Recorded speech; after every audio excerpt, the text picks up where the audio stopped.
Generation We, The Power and Promise of Gen Z. Written and narrated by Annemarie Hayek.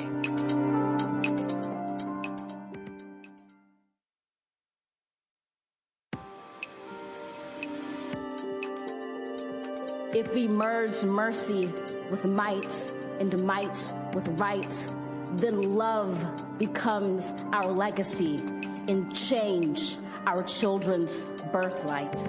This generation is less afraid to do things. There's a stereotype that we're disillusioned. You're not limited by who you are anymore.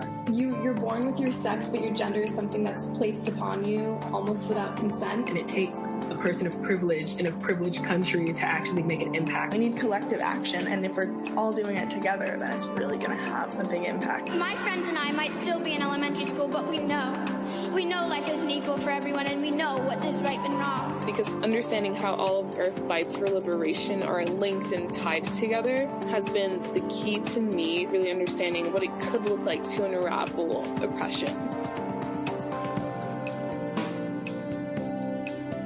Part 1. The Roots of Their Power. Introduction. On January 20th, 2021, National Youth Poet Laureate Amanda Gorman read her poem, The Hill We Climb, on the steps of the U.S. Capitol to mark the inauguration of President Joe Biden. Biden was the oldest man ever sworn in as president, and Gorman was the youngest ever inaugural poet, and the youngest speaker by far amongst that day's dignitaries. As the chill wind whipped at her words, this young black woman raised by a single mother, saddled with a debilitating speech impediment, stood before the world commanding in her carriage. Only a week after rioters stormed the Capitol threatening our very democratic republic, this diminutive figure called out our nation for its flaws, while simultaneously creating a vision for a better collective future. There is always light, if only we're brave enough to see it, if only we're brave enough to be it. Gorman's poem was a sensation. It offered unity after a divisive election campaign, hope after a year of a national pandemic, and a vision of collaboration in the midst of a broken political system. It made her internationally famous.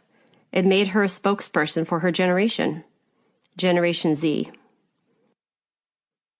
Born in 1998, Gorman was just 22 when she used her poem to assert Gen Z's commitment to action. We know our inaction and inertia will be the inheritance of the next generation. Gorman had brought the voice of Generation Z to the steps of power and its clarity of vision to a muddled nation. As she later told the BBC, I really wanted to use my words to be a point of unity and collaboration. Gen Z sees their choices as starkly as Gorman laid them out. They face a simple binary: unity, collaboration, and bold action now, or detrimental inertia that could continue for generations. This book is about the bold actions Zs are taking and what they will mean for the rest of us. Finding a voice. Gen Z has come a long way in finding its voice in a very short time. Just 3 years ago, few Americans had even heard of Gen Z. Now a Z stood on the biggest platform in the land, speaking truth to power. Unity, collaboration, and bold action have been the touchstones of Gen Z since they first spoke out as a generation in February 2018 outside Marjorie Stoneman Douglas High School in Parkland, Florida. 3 days earlier, a shooting had killed 17 students at the school. Now, high school senior Emma Gonzalez addressed a rally of the victims' fellow students and called bullshit on older generations. Challenging those who dismissed the voice and demands of their generation, Emma repeated 6 times, "We call BS." Emma's peers joined in. The kids at Parkland didn't believe they could leave the response to what had happened in their school to politicians, community leaders, or well-meaning administrators.